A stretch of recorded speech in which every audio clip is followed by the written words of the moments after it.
જય દિશામાં બધાને. તો આજે આપણે ચોથા દિવસની વાર્તા દિશામણી કરવાના છે. તો ચેનલમાં પહેલી ફેર આવ્યો તો લાઈક શેર સબસ્ક્રાઈબ કરી દેજો અને આખી વાર્તા પૂરી જો. જય દિશામાં પર શ્રદ્ધાની વાર્તા. તો ઘણા વર્ષો પહેલાંની વાત છે. સૌરાષ્ટ્રના એક નાનકડા ગામમાં હિરજીભાઈ નામનો એક ગરીબ પરંતુ ખૂબ મહેનતુ માણસ રહેતો હતો.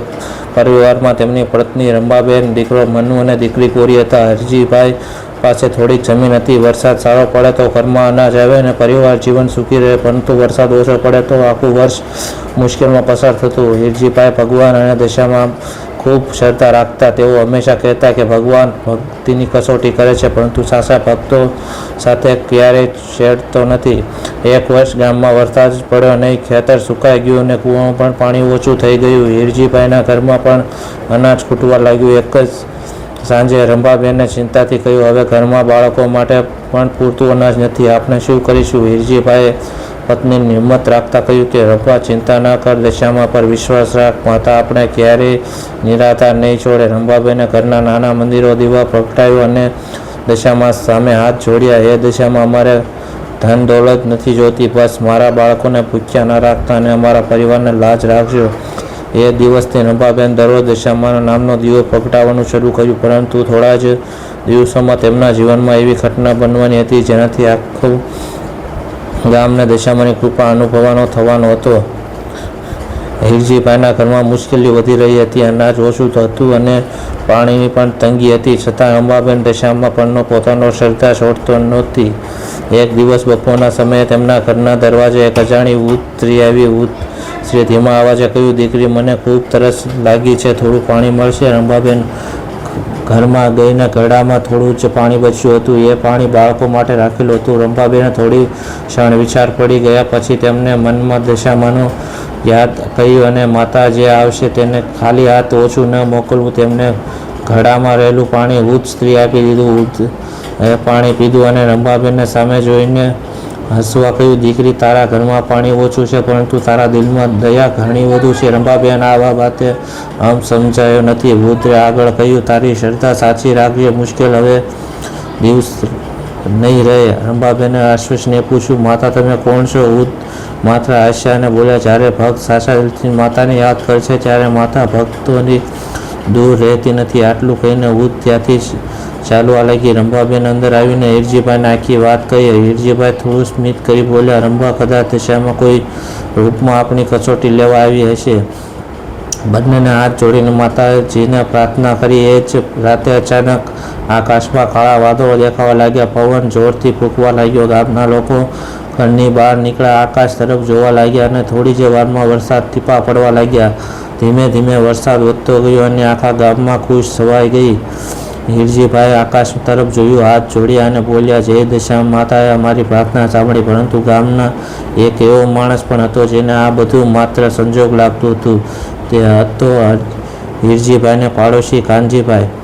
વરસાદ આવ્યો પછી ગામનું વાતાવરણ બદલાઈ ગયું. ખેતરોમાં ફરી લીલોતરી છવાઈ ગઈ અને ખેડૂતોના ચહેરા પર ખુશી આવી ગઈ. હિરજીભાઈનું ખેતર પણ ધીમે ધીમે લીલુંછમ થવા લાગ્યું. પરંતુ હિરજીભાઈ પાડોશી કાનજીભાઈના જીવનમાં મુશ્કેલી વધી રહી હતી. કાનજીભાઈનું કામ અચાનક બંધ થઈ ગયું. ઘરમાં આવકનો કોઈ રસ્તો રહ્યો નથી. થોડા જ દિવસોમાં ઘરમાં અનાજના પણ તંગી આવી લાગી. એક દિવસ કાનજીભાઈ ખૂબ ચિંતામાં હિરજીભાઈના ઘરે આવ્યા. તેમને ધીમા અવાજે કહ્યું, ભાઈ, મારી પર મોટી કસોટી આવી છે. જો શક્ય હોય તો થોડું અનાજ અને મદદ કરી દે. હિરજીભાઈ પોતે પણ બહુ ધનવાન નહોતા, પરંતુ તેમણે કાનજીભાઈને ખાલી હાથે ના પાછા મોકલ્યા. તેમને ઘરમાં રહેલું થોડુંક અનાજ કાઢીને કાનજીભાઈને આપી દીધું. કાનજીભાઈ આશ્વસ્ય બોલ્યા, તારા ઘરમાં પણ અનાજ નથી, છતાં તું મને કેમ આપે છે? હિરજીભાઈ હસીને બોલ્યા, ભાઈ, દશામાને અમને શીખ્યું છે કે મુશ્કેલીમાં કોઈને મદદ માંગવા આવે તો પોતાની શક્તિ પ્રમાણે તેને મદદ કરવી. કાનજીભાઈ આંખો ભીની થઈ ગઈ. તેમણે કહ્યું, હું તારી મજાક કરતો હતો. મને લાગ્યું હતું કે આ બધું માત્ર અંધશ્રદ્ધા, પરંતુ આજે તારી ભક્તિનો સાચો અર્થ સમજાયો. હિરજીભાઈ તેમના ખંભા પર હાથ મૂકીને કહ્યું, ભક્તિ એટલે માત્ર પૂજા કરવી નહીં, કોઈના દુઃખ ઊભા કરવા નહીં, પણ ભક્તિના આ વાત કાનજીભાઈ હૃદયને ઉતરી ગઈ. તે રાત્રે કાનજીભાઈ પહેલીવાર પોતાના ઘરના નાના મંદિર ગયા. તેમને દીવો પ્રગટાવ્યો અને દશામાં સામે હાથ જોડ્યા. તેમને કહ્યું, હે દશામાં, મેં તમને સમજ્યા વગર ઘણી વાતો કરી. જો મારી ભૂલ થઈ હોય ને તો મને માફ કરી દેજો. સારા રસ્તે ચલાવવાની શક્તિ આપજો. બીજા દિવસે સવારે કાનજીભાઈને એક સારા સમાચાર મળ્યા. જે કામ બંધ થઈ ગયું હતું ત્યારથી તેમને ફરી ફોન માટે આવ્યો અને કામ માટે બોલાવ્યા. કાનજીભાઈ ખૂબ ખુશ થયા. તેમને સૌપ્રથમ હિરજીભાઈને ઘેરે ગયા. રંભાબેન રસ્તામાં ઊભા રહીને આજુબાજુ જોઈ રહ્યા હતા. વૃદ્ધ સ્ત્રી ક્યાં દેખાતી નહોતી.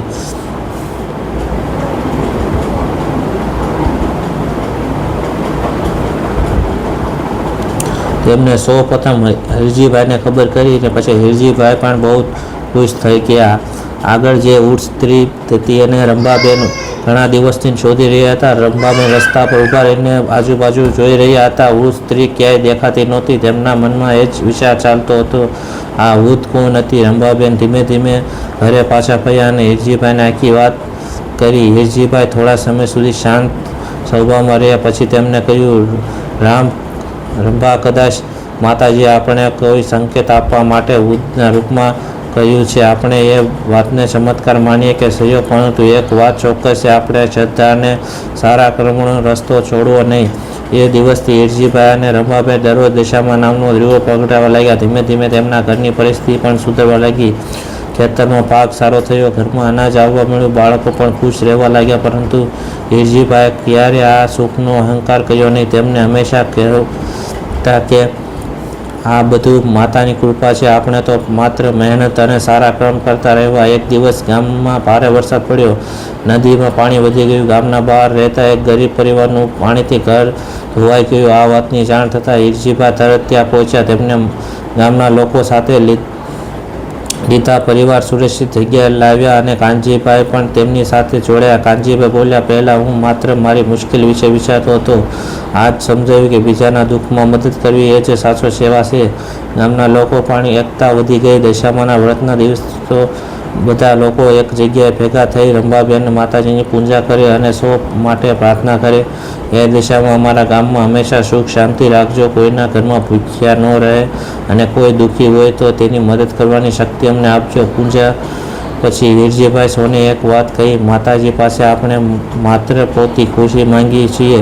ગામના દરેક પરિવાર માટે સુખ માંગવું જોઈએ. એ પછી ગામના લોકો સમય પસાર થવા લાગ્યો. હિરજીભાઈનું પરિવાર સુખી થવા લાગ્યું, પરંતુ તેમના સ્વભાવમાં કોઈ બદલાવ આવ્યો નહીં. તેઓ પહેલાં જેવા જ સરળ સ્વભાવી રહ્યા. કાનજી પણ હવે દશામાની ભક્તિ કરતા, જરૂરિયાતમંદ લોકોની મદદ કરતા. ગામમાં જ્યારે પણ કોઈ મુશ્કેલી આવતી ત્યારે બધા લોકો એકબીજાના માટે મદદ કરતા રહેતા.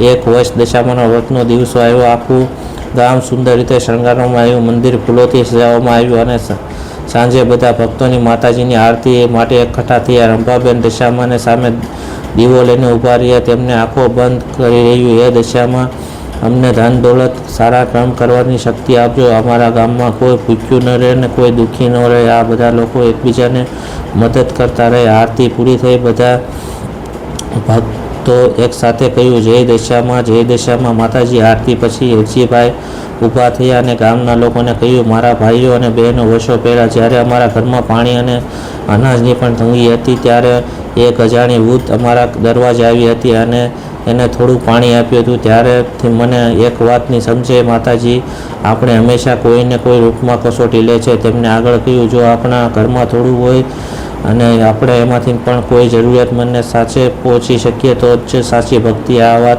સાંભળી આખું ગામ શાંત થઈ ગયું. કાનજીભાઈ આંખોમાં પણ આંસુ આવી ગયા. તેમને હિરજીભાઈને કહ્યું, ભાઈ, પહેલાં હું દશામાની ભક્તિ મજાક કરતો હતો, પરંતુ મને પણ શીખવા કે સાચી ભક્તિ શું હોય છે. હિરજીભાઈ હસીને બોલ્યા, ભાઈ, દશામાને સોની જે માનતા પૂરી કરે, બાળકોની નારાજગી રહેતી નથી.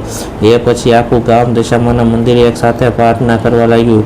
સમય જતાં હિરજીભાઈ વૃદ્ધ થયા, પરંતુ દશામાન પરની તેમની શ્રદ્ધા સુધી રહી. બોલો જય દશામાં. દશામાં તો આજની વાર્તા આપણે લાંબી હતી, પણ તોય બધા દર્શકો અમારી સાથે બધા રહે એની માટે ખૂબ ખૂબ આભાર. જય દશામાં.